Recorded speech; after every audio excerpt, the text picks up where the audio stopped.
So let's get started for today. I am going to look at this bootylicious woman over here. But before I get started, do not forget that Portrait Studio and my masterclass are going to be on sale. You're going to see me using Portrait Studio today.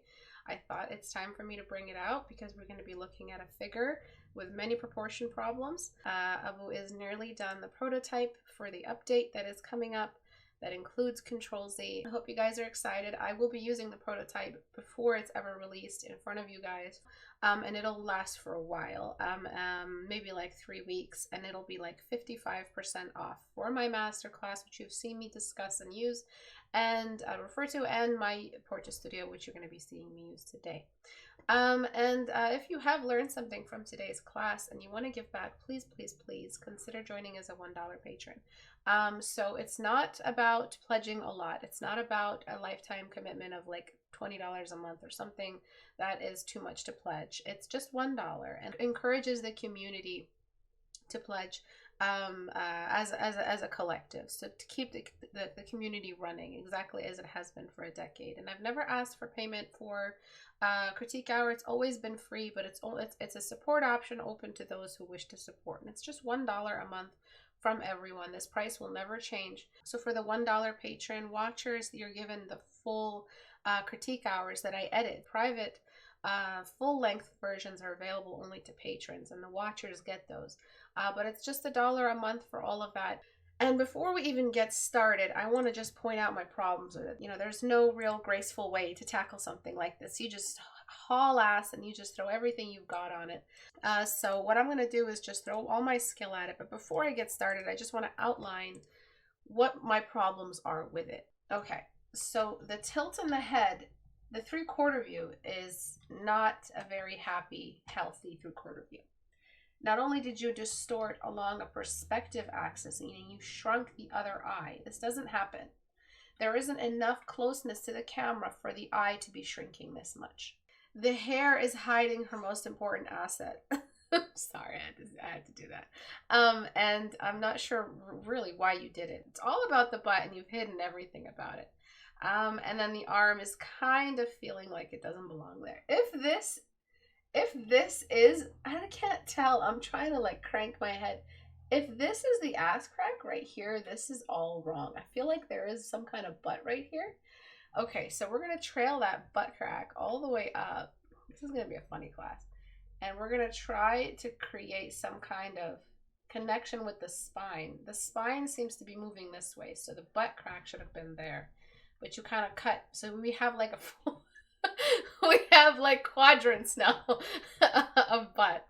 And then just the general proportion, size, length of her body, all of that is just all over the place.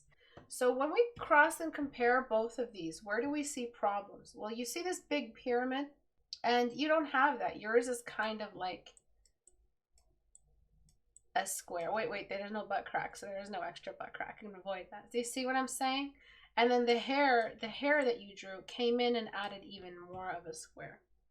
So what we want to do right now is just bring all this back and try, to the best of our ability, produce the same perspective and the same proportions. But obviously now we are much stronger going in. We're not at the mercy of our imagination, the random references that we've found online, a piece of art that we're copying, copying someone else's iteration of that perspective. Everything that you're doing right now in this illustration, you know you can have faith in your reference now because you built it strictly, customized it strictly for your reference.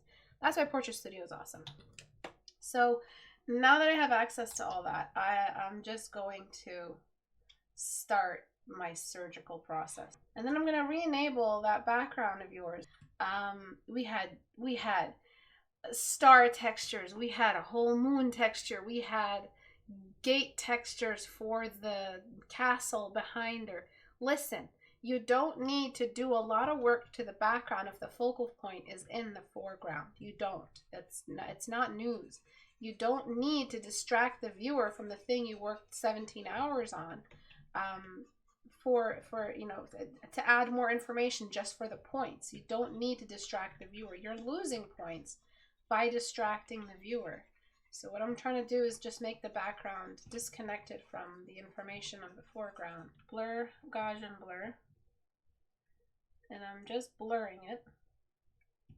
I'm also going to move away from this monochromatic color that you have going on. And I'm going to shift it towards blues. I mean, we could have both. I could do both, but it really feels very, very clustered and very, very messy when you have so many repeated color groups from the foreground all the way to the background. It's just too much. And just darkening the lower half, but I'm going to keep things that are generally behind her more bright. I'm going to enhance that light that's behind her with some dodge tool on highlight. And again, that moon is, it can be all kinds of colors, but for this I'm just going to pull from blues. It's really going to help break that color up, make it look more like nighttime, like we're looking at a nighttime scene. Do you see that? It instantly feels like nighttime just by adding some blue. I will silhouette the hair just a touch since it feels a little bit like it's coming out of the scene. I'm going to go to soft brush, increase the size of the soft brush, lower the opacity all the way, and just build up that glow. Not only do I drop her value with the slider, I'm going to shift her colors to more blue, and I'm just going to clean it up real quick using a low opacity soft brush and just kind of try to build up the shadow. So we're getting anything that was eliminated by the core shadow of the silhouette is now redeemed, and we can see it again. There may be other things I'd love to change and we'll only notice later, but the point is I covered the major stuff, which is the stuff that made everything look super cringy.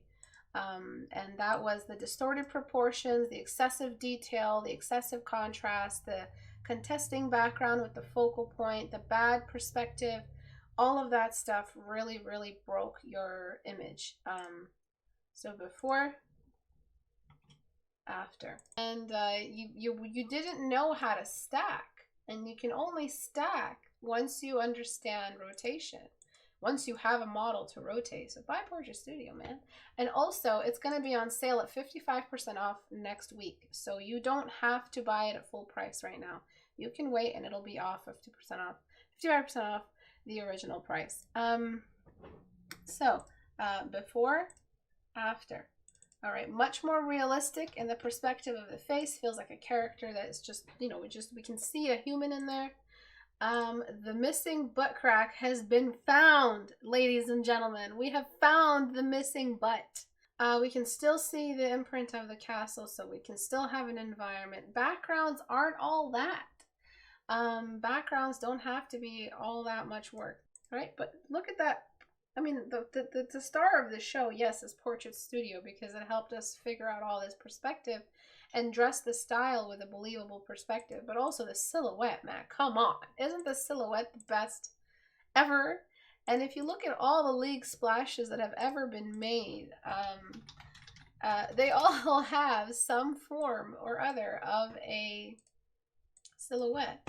And there's always a light source behind the character, letting us see the character. I think this one is pretty close to what we're looking at. Full-on silhouette, rim light, all of it. Very polished though, but very close to where we're going.